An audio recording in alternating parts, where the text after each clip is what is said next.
Estamos todos animados, amém?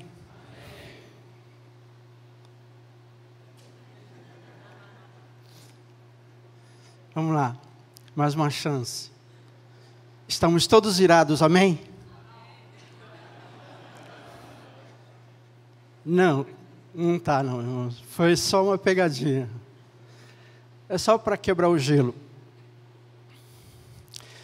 Bom, eu sou o Rosivaldo. E aqui está minha família, também minha esposa, atrás do pastor Emanuel, minha filha, Milena, levanta a mão aí. Tem a Beatriz também, está lá na salinha. Nós estamos chegando há pouco tempo aqui, irmãos, estamos há 3 meses, né? O pastor Dalbério e a esposa, a Érica, cataram a gente e a gente não sabia o quanto que nós seríamos abençoados aqui.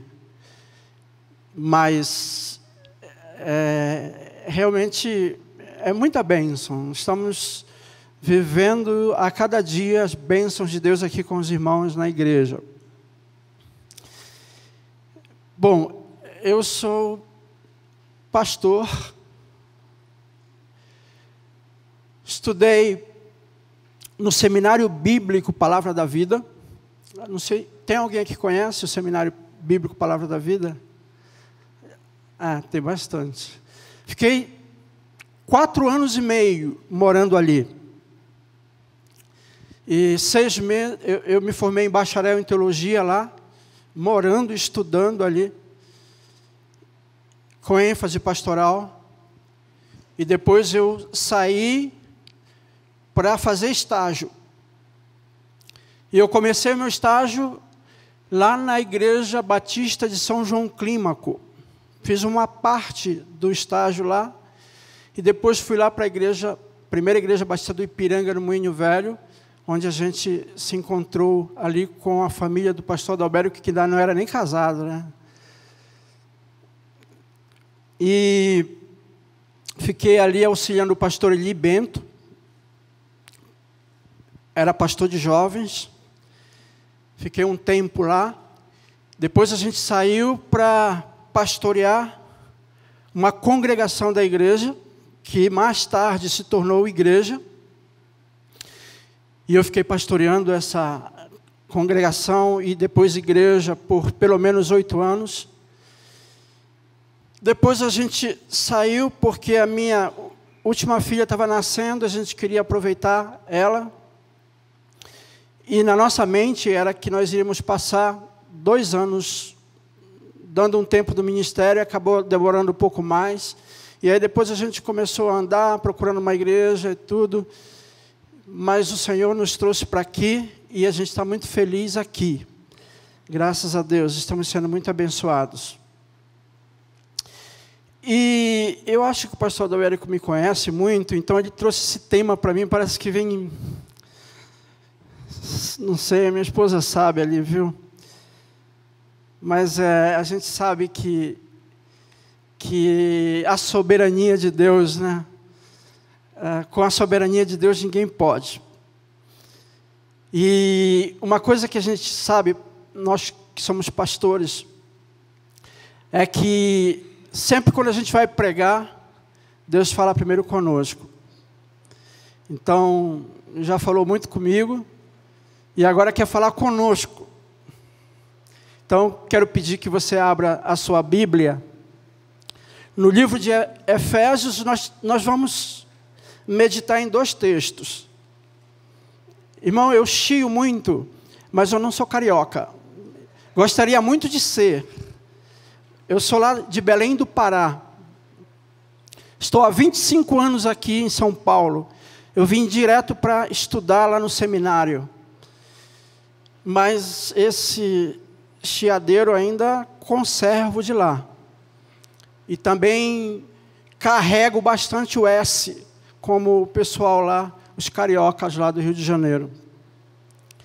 Mas sou dessa terrinha lá do norte, muito gostosa. Então, o texto bíblico que nós vamos ler é Efésios capítulo 4, e depois a gente vai também ler Mateus capítulo 5 Mateus capítulo 4 e o versículo... Espera aí, estou confundindo as coisas. Efésios capítulo 4, versículo 26, a gente vai começar por ele. E aí depois a gente vai passar para o livro de Mateus capítulo 5, as bem-aventuranças. Então, primeiro, vamos ler Efésios capítulo 4, versículo 26, 27 e depois o versículo 31. Diz assim a palavra do Senhor: quando vocês ficarem irados, não pequem, apaziguem a sua ira antes que o sol se ponha. O versículo 27, e não deem lugar ao diabo. Tem o outro versículo? 31, livrem-se de toda amargura, indignação e ira, gritaria e calúnia, bem como de toda maldade. Obrigado, querida. Muito obrigado. Vamos orar, irmãos?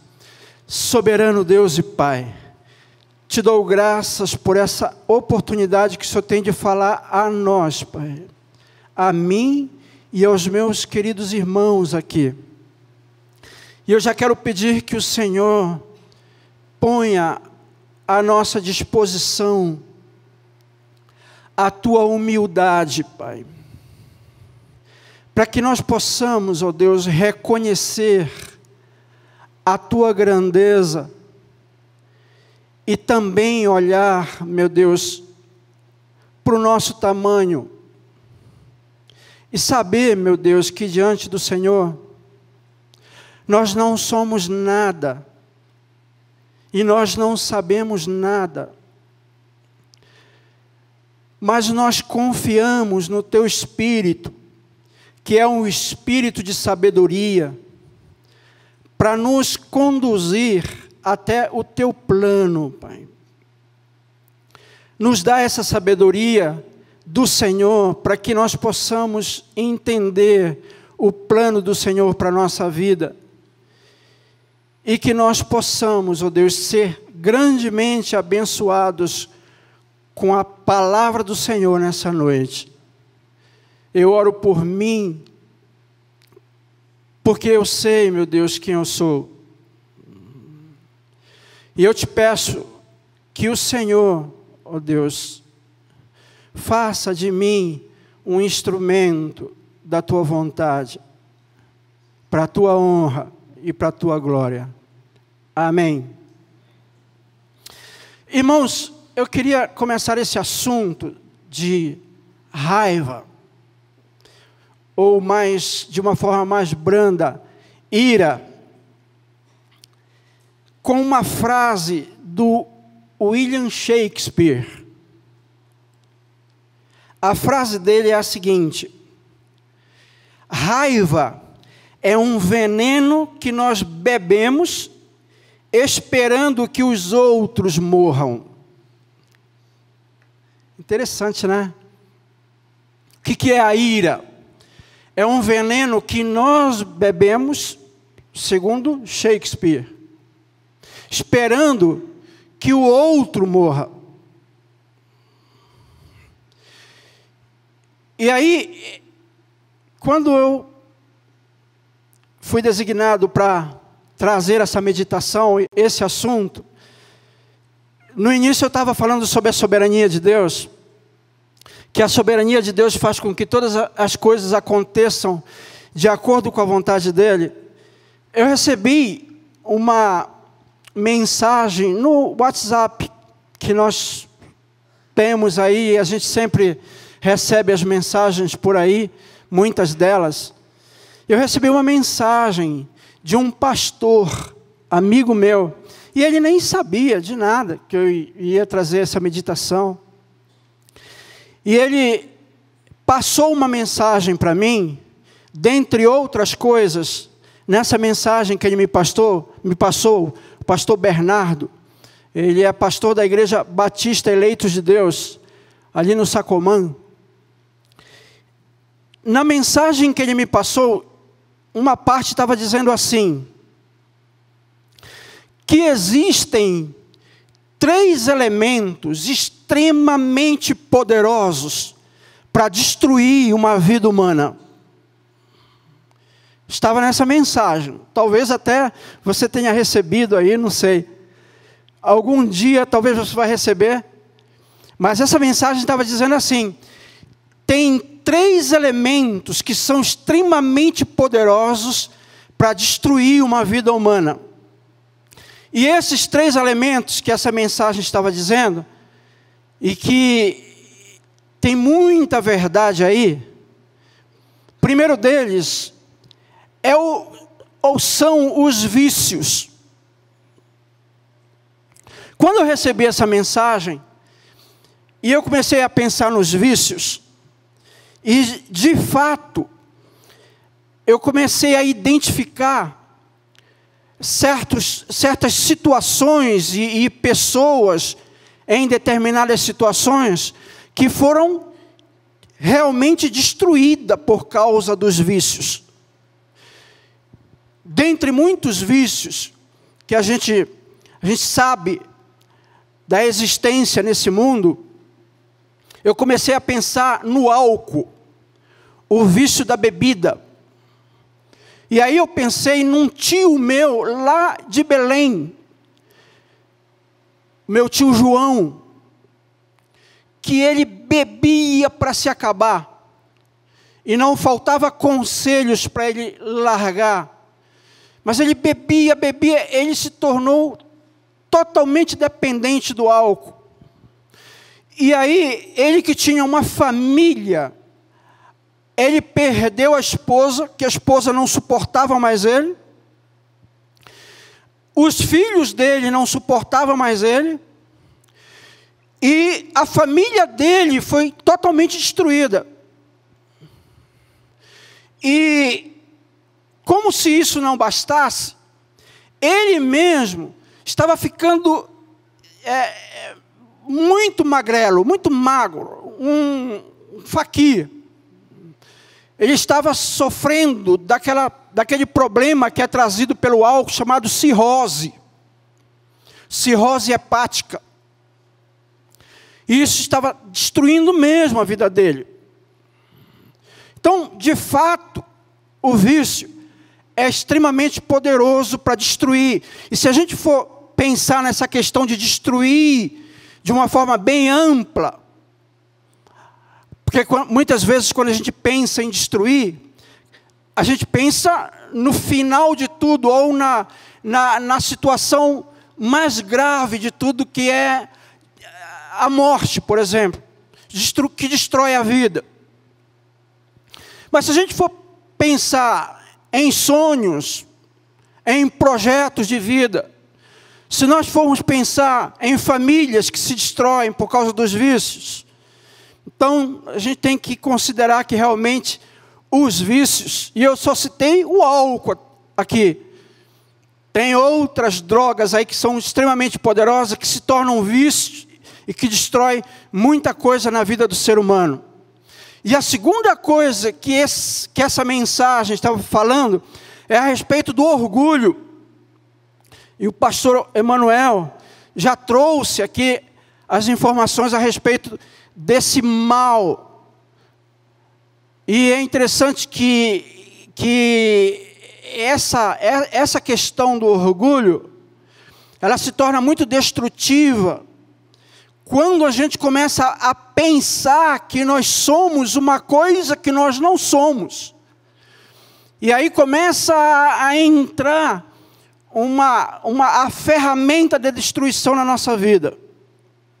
Então não vou falar sobre orgulho, porque o pastor já trouxe para nós aqui.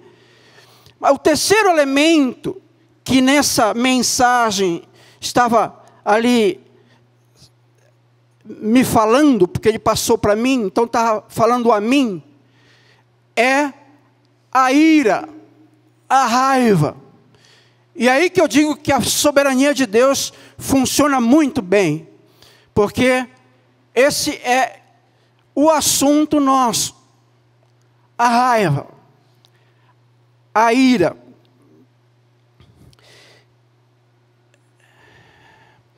Esse material que a gente está baseando os nossos estudos do Guinness,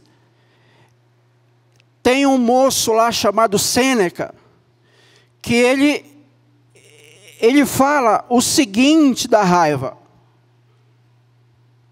E é interessante que eu fui pesquisar um pouco a respeito do Sêneca, e ele, em um determinado momento, na história de Roma, ele foi um dos conselheiros de Nero.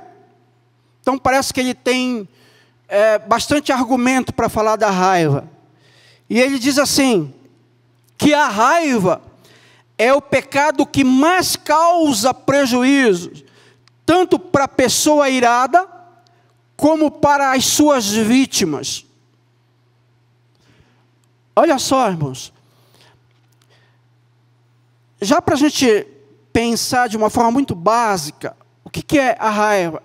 É uma emoção, é um sentimento. É um sentimento. E o Sêneca está dizendo aqui que é o sentimento que mais causa prejuízo. Tanto para a pessoa que está irada, que se ira, quanto para aquele que é, ou para aquela que é a vítima da raiva, da ira. E aí eu tive ali, pesquisando nesse material, os prejuízos que ele enumera lá. E aí ele enumera, por exemplo, os prejuízos relacionados aos relacionamentos que são quebrados.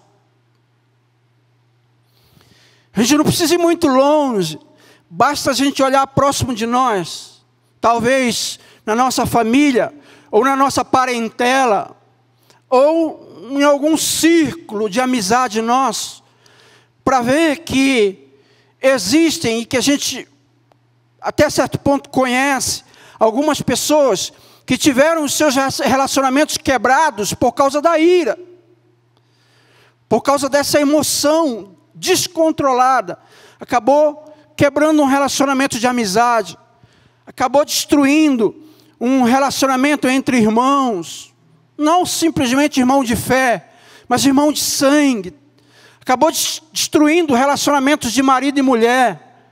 A raiva, segundo Sêneca, causa esse prejuízo.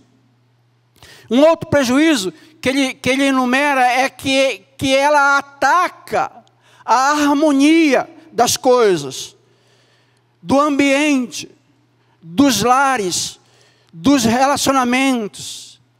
Esse é o poder que ela tem e de causar esse prejuízo. Ela causa prejuízos que são relacionados à saúde física.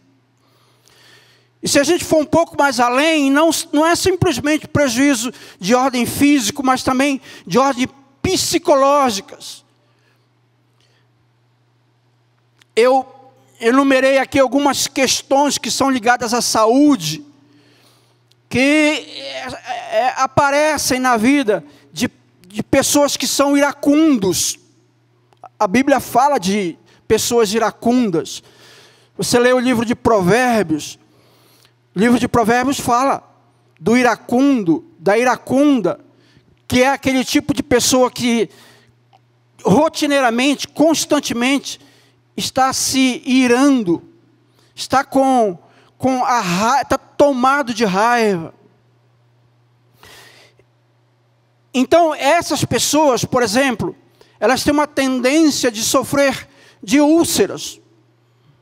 É um prejuízo que traz para o corpo. Tem pessoas que estão sofrendo de depressão por causa de estar conservando a ira na sua vida. E é interessante que nós lemos um texto que o apóstolo Paulo diz, olha, caso você se ire, toma cuidado, não peque. e não deixe o sol se pôr sobre a vossa ira. Não deixa passar para o outro dia o teu problema. Vai logo resolver, porque ele pode te trazer prejuízos. Tem a questão de ataques cardíacos. Quantas pessoas não estão sofrendo de ataque cardíaco por causa desse mal que está sendo alimentado na sua vida? Mal dessa natureza que não tem sido solucionado e que não tem sido resolvido.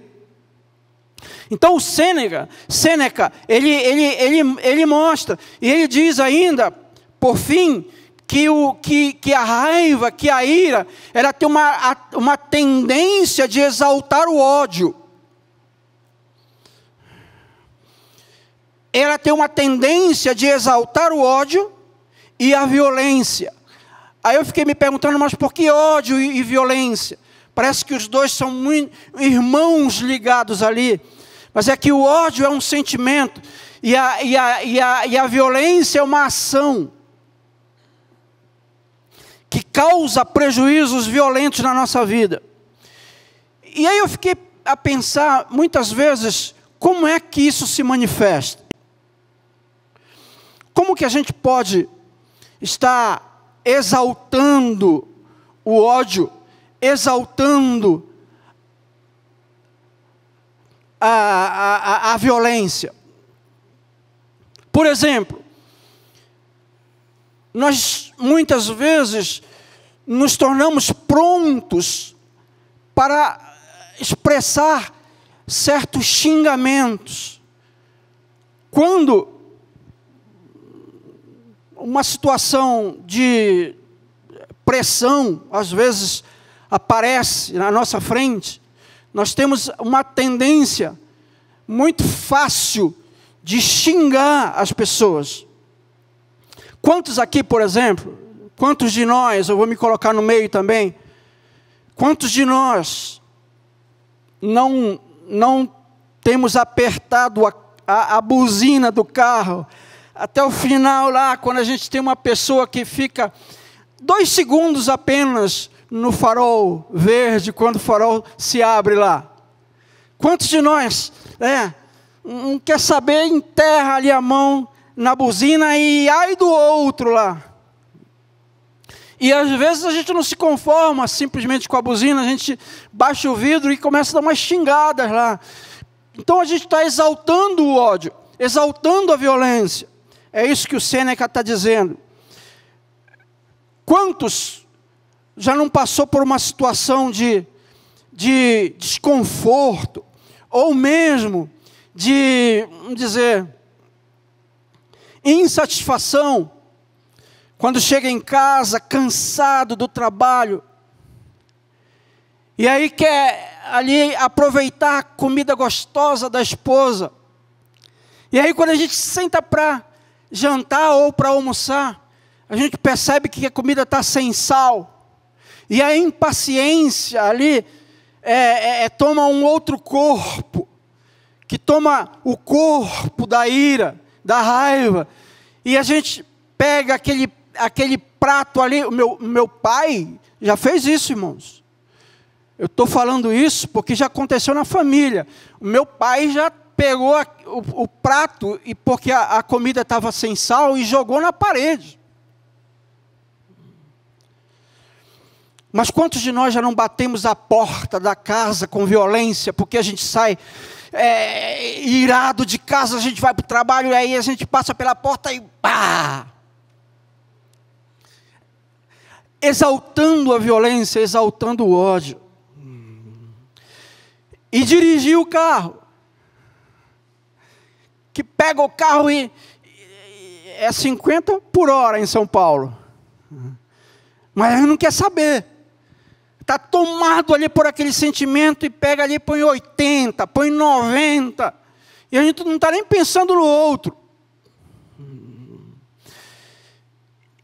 E as palavras, esse texto que nós lemos, o apóstolo Paulo, ele diz, quando nós formos tomados por esse sentimento, precisamos tomar cuidado para não dar lugar ao diabo. Porque Porque muitas vezes, queridos, Paulo estava falando para crentes.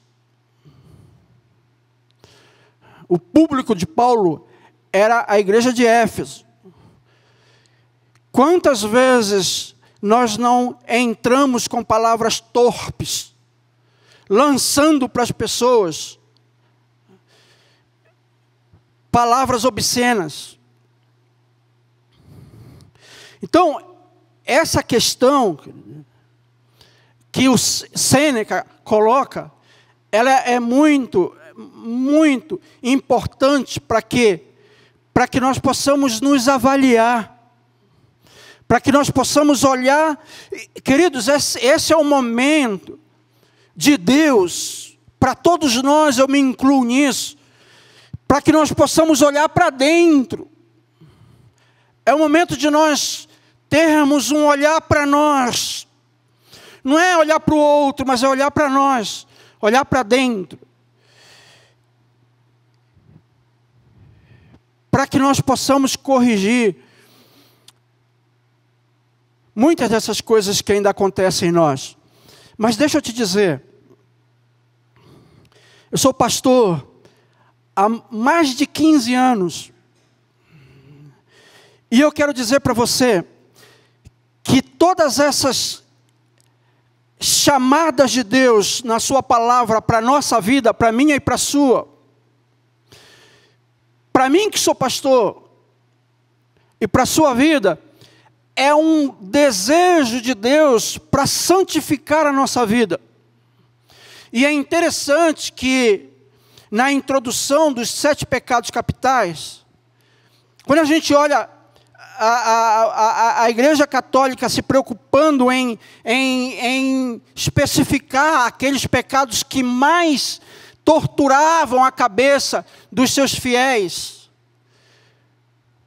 a gente percebe, se você for buscar na história, que o interesse deles, da liderança da Igreja Católica, era fazer com que os seus fiéis tivessem uma facilidade maior de alcançar a salvação, a santificação, de fazer com que os mandamentos divinos tivessem mais sentido na sua vida, de uma forma mais organizada e mais tranquila.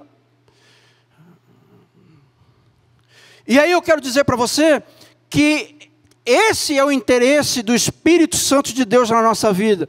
Não é simplesmente de trazer revelação daquilo que a gente já sabe e daquilo que a gente já passa no nosso dia a dia, mas é de trabalhar a questão da santificação na nossa vida. E eu quero dizer para você que santificação na nossa vida não é um negócio fácil.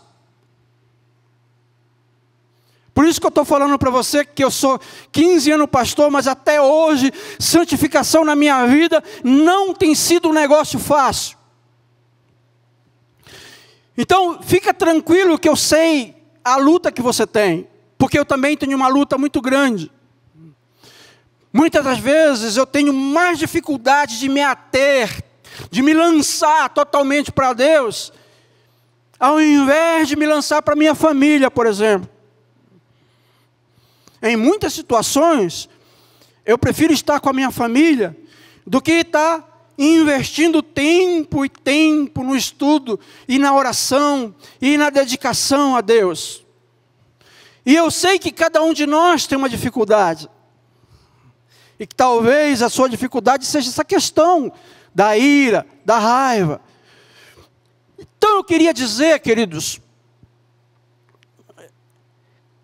algumas verdades em relação à ira, à raiva, que nós precisamos encarar,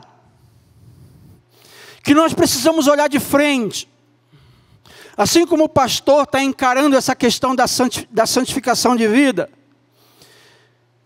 esse aqui é um elemento que Deus trabalha na nossa vida para que a gente busque a santificação para a nossa vida. Mas nesse assunto aqui tem muitas coisas que a gente ainda precisa encarar de frente. E eu fui abençoado com esse livro, porque esse livro me fez olhar para isso de frente. Porque nós temos muita facilidade de fugir. Por exemplo, uma das questões que nós precisamos olhar de frente é que a raiva, a ira, ela é um sentimento universal. Ela é um problema de todos. Todo ser humano na face da terra tem esse problema. Não dá para a gente querer chegar e dizer assim, não, para mim não, isso aí não cabe. Para mim aqui, pastor Rosivaldo, isso não. Mas eu não posso dizer isso, porque isso também é um problema meu.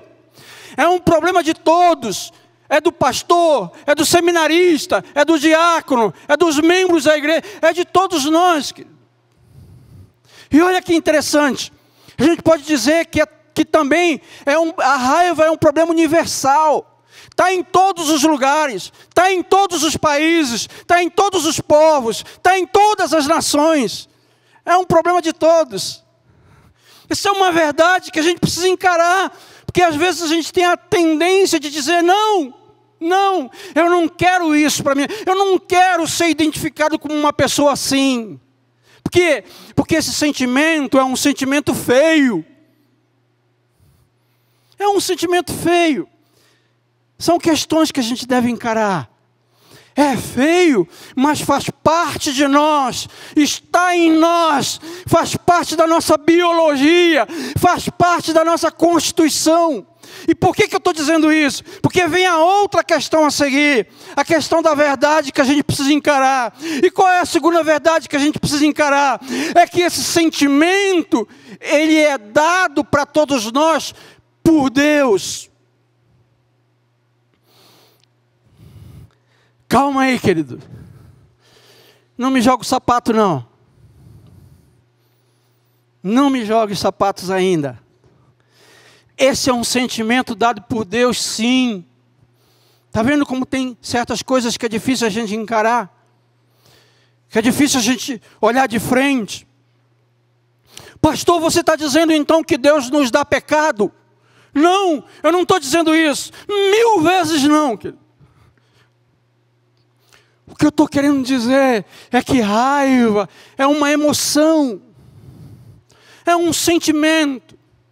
Mas veja só, Deus, Ele é autor da concessão, é Deus que nos dá, foi Deus que te deu, foi Deus que implantou em mim. Mas disso não faz de Deus o responsável pela expressão desse sentimento. Deus é o autor da concessão, Ele é o responsável por ter dado isso para nós, mas isso não faz dele o responsável pelos caminhos que nós damos a esse sentimento. Em si, esse sentimento é só um sentimento, ele é um sentimento neutro, ele é um sentimento estático em nós, ele não tem movimento em nós. Deus nos deu esse sentimento, como Ele deu para nós a alegria é uma emoção, como Ele deu para nós o amor, ele é uma emoção, ele é uma atitude, mas ele também faz parte das nossas emoções. Por que é tão fácil para nós dizer, Deus me deu a alegria, Deus me deu a felicidade, Deus me deu o contentamento, que são coisas bonitas, mas quando a gente chega a dizer na ira, a gente acha que não foi Deus, mas foi Deus que nos deu. Precisamos encarar isso, é uma verdade. Mas deixa eu te dizer uma coisa, querido, porque eu aprendi isso aqui.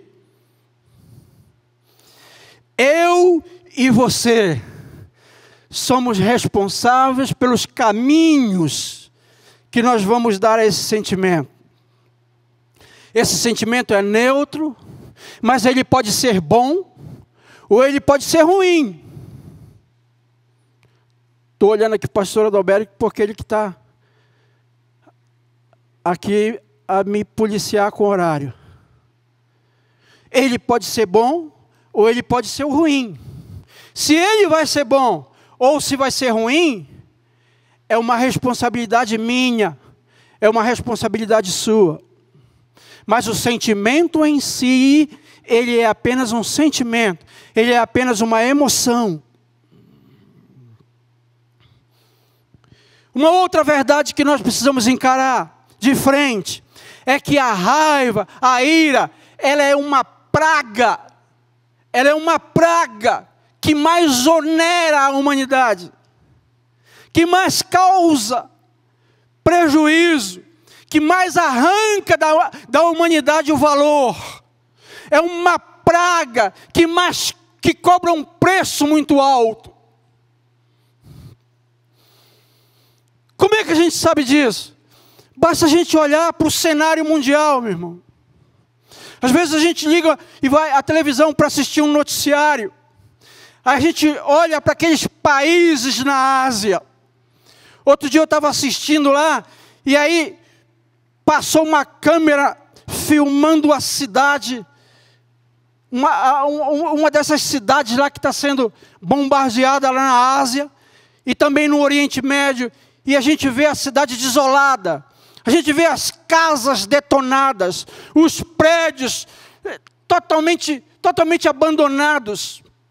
Veja o prejuízo, porque isso daí, queridos, foi uma vítima do ódio, da raiva, da ira.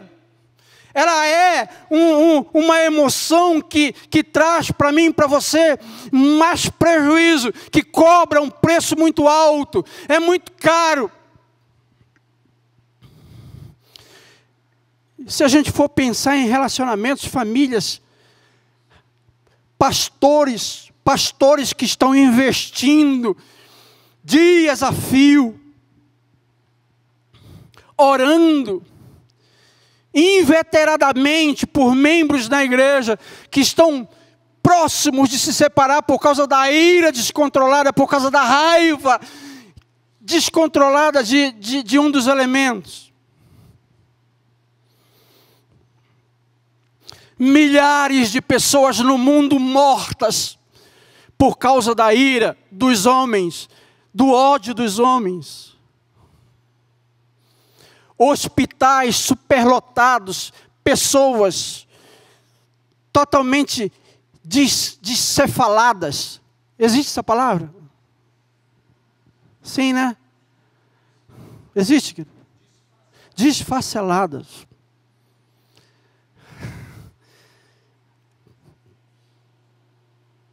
Que coisa! Às vezes você sente a necessidade de ir a um hospital e você não pode. Ou você vai ter que ficar numa fila muito grande lá porque tá cheio.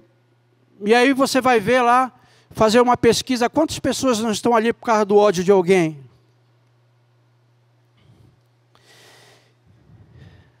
E aí eu queria me ater mais nesse estudo e nesse material que nós estamos estudando, do Guinness. Eu queria pensar um pouco a respeito da essência, da natureza, da ira, dessa emoção chamada ira.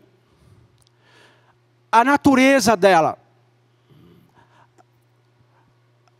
a constituição dela, a substância, melhor dizendo, desse sentimento.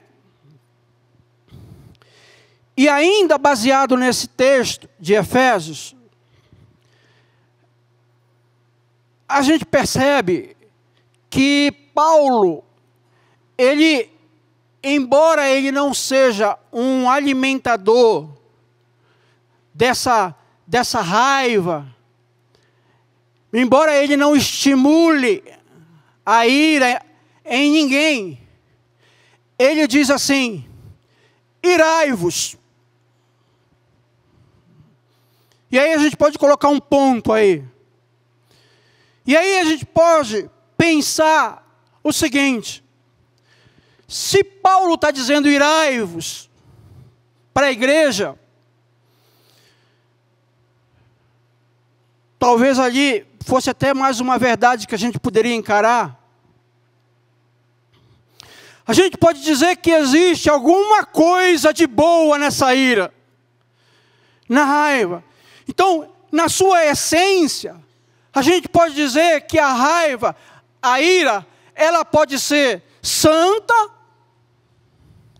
O pastor Carlos, quando ele pregou sobre a inveja, ele estava dizendo que não existe inveja santa. E não existe mesmo. Mas em relação à ira, existe a ira santa. E existe também, porque o próprio Paulo, no próprio capítulo 4, ele está dizendo ali: irai-vos, mas não pequeis, não se ponha o sol sobre a vossa ira, e não deis lugar ao diabo. Existe então a ira maligna. A natureza da ira, quando Paulo diz assim, olha, irai-vos, ela pode ser santa, ou ela pode ser maligna.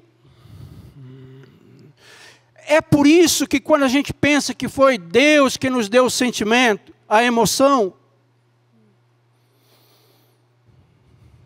você pensa que Deus estava pensando, que Deus tinha no seu plano que nós usássemos a ira para o lado maligno?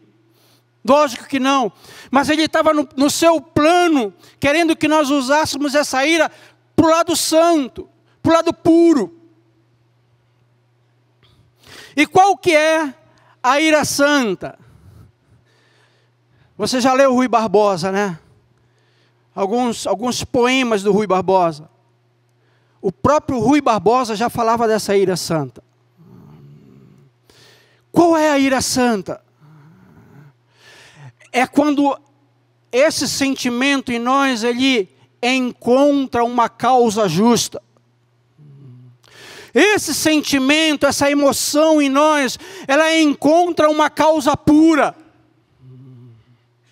Pode a ira encontrar uma causa pura? Pode. Pode sim. A gente tem um exemplo maior na Bíblia. Qual é o exemplo maior da Bíblia de ira santa? É o exemplo de Jesus. Jesus, ele se irou, mas ele não pecou. E por que ele não pecou? Porque existia na ira de Jesus uma causa justa, um projeto divino. Existia na ira de Jesus ali um compromisso com o divino, com Deus. E aonde que a gente vê isso? No próprio livro de Mateus, quando Jesus ele vai ali pela primeira vez visitar o templo. O que ele encontra no templo? Ele visita o templo pela primeira vez e ele encontra ali mercadores, ele encontra ali vendedores, ele encontra ali um monte de gente vendendo e comprando as coisas, mas era o templo. Era o templo de Deus. E aí Jesus, a palavra de Deus diz que ele faz um azorrague, um chicote grande, e ele sai batendo em todo mundo, nos cambistas, nos vendedores, ele sai chutando as barracas, ele chuta tudo. E aí, querido, é uma explosão de emoção de Jesus. Precisava de uma resposta ali. É Deus, era Jesus ali que estava fazendo isso. Precisava de uma resposta. E aí ele chega com os discípulos e ele diz assim mesmo: esse pessoal não pode transformar a casa do meu pai em um comércio. Não pode transformar a casa do meu pai em um comércio. Quantas vezes na Bíblia a gente lê Jesus debatendo e às vezes até respondendo duro contra os fariseus. Porque ele estava tomado da ira. E essa ira era uma indignação santa. Queridos irmãos, tem que existir na nossa vida, na minha e na tua, servos de Deus, uma espécie de ira santa contra tudo aquilo que está errado na igreja.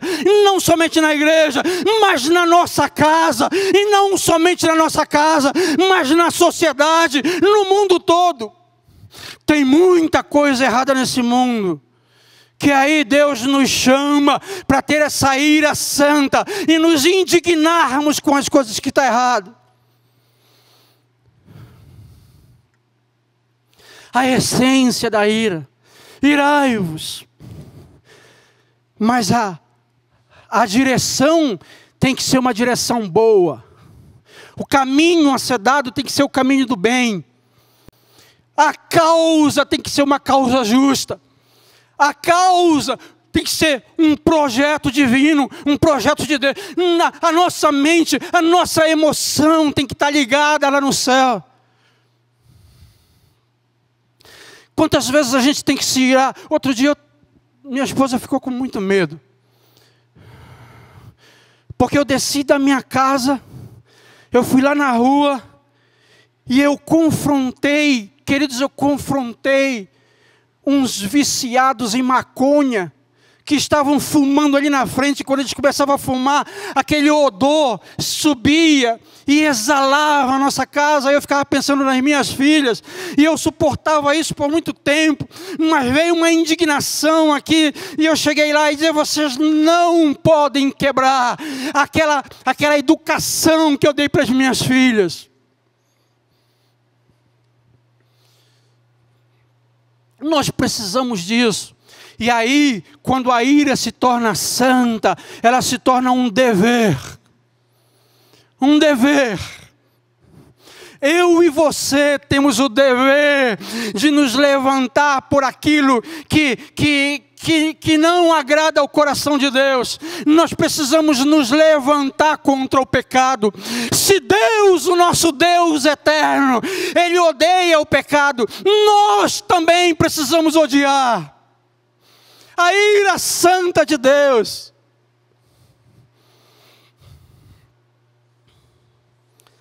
Precisa ter uma causa justa. Mas existe também a ira maligna.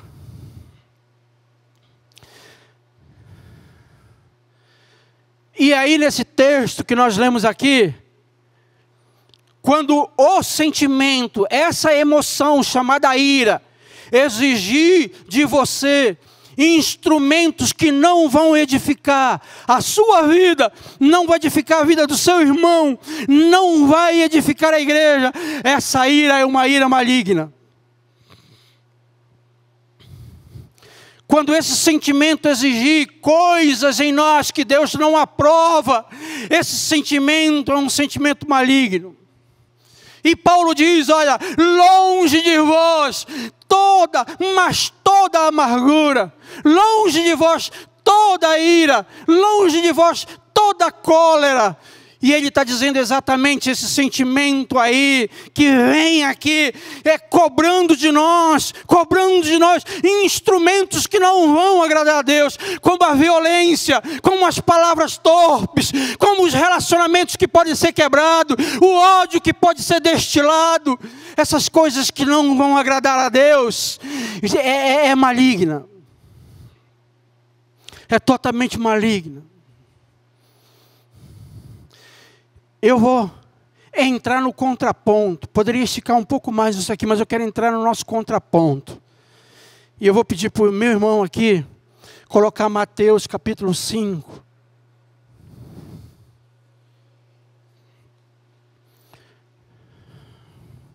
Mateus capítulo 5, versículo 5. Bem-aventurados humildes. Em algumas versões está mansidão. Bem-aventurados, pois eles herdarão a terra por herança. O contraponto nosso da ira é a mansidão, é a humildade, a mansidão. Meu querido, a palavra de Deus diz que nós precisamos ser espertos como uma serpente, e prudentes e humildes como uma pomba. A palavra de Deus diz que Jesus é manso e humilde. E a gente precisa, em vez de se dar a explosão da ira, da raiva, buscar o sentimento do controle. Porque o significado dessa palavra nos leva para uma posição de amenidade do nosso temperamento. Às vezes a gente pensa que ter a mansidão é nos tornarmos fracotes. Mas, na verdade, o significado é que nós devemos olhar para a situação, se nós estamos tomados de ira, de raiva, se nós estamos ali na pressão e vamos nos tomar de raiva, que nós possamos amenizar esse sentimento, que nós possamos fazer com que ele abaixe mais um pouco, que ele não tenha tanto poder em nós. O que na verdade quer dizer esse texto é que nós precisamos buscar a força do controle. A força do controle. É por isso que a Bíblia diz que nós que somos filhos de Deus, precisamos buscar o fruto do Espírito chamado domínio próprio. Domínio próprio. E a mansidão é um meio termo aqui. Precisamos amenizar a situação, precisamos amenizar o sentimento, precisamos amenizar a pressão. Quando nós somos tomados da mansidão, em vez de nós darmos voz à ira, em vez de nós darmos voz à raiva, nós fazemos com que as coisas fiquem mais amenas. Ficando mais amenas, nós podemos controlar a situação. Controlando a situação, nós não deixamos lugar para o diabo. Nós não damos lugar para o diabo.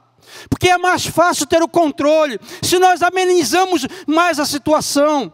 Meu irmão, às vezes, e eu estava falando isso para minha esposa, eu luto muito com isso. Mas nós temos uma facilidade muito grande de tornar um copo d'água numa tempestade. Quando a palavra de Deus está falando de mansidão, é que a gente precisa olhar esse copo d'água como um copo d'água, não como uma tempestade. Nós não podemos fazer com que um mosquito se torne um monstro. Nós precisamos amenizar. Se a gente fazer com que a questão da pressão que nos leva à raiva se torne menor, nós podemos ter a força do controle em cima, e nós vamos poder controlar as situações. Nós não vamos deixar que o diabo entre, que ele encontre ali uma partezinha onde ele pode fazer todo o movimento dele. E eu queria o versículo 9, podemos? Do nosso contraponto. Bem-aventurados os pacificadores, porque eles são chamados filhos de Deus. Um outro contraponto aqui é o pacifismo. Quem é o homem e a mulher pacifista? É o homem e a mulher que foge da ira, que foge da raiva, que foge desses problemas que te cobram para uma situação de violência, que foge das oportunidades de exaltação ao ódio. O pacificador, em vez de ele colocar todo o seu sentimento, toda a sua exaustão em uma briga, ele vai lá e estabelece a paz. E a palavra de Deus diz que a palavra branda desvia o furor.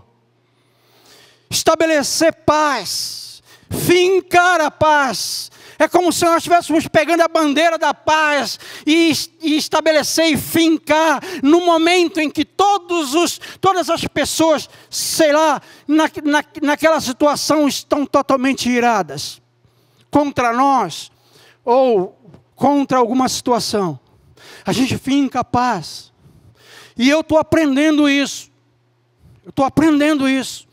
Isso não é cátedra para mim. Isso não é uma coisa fácil para mim.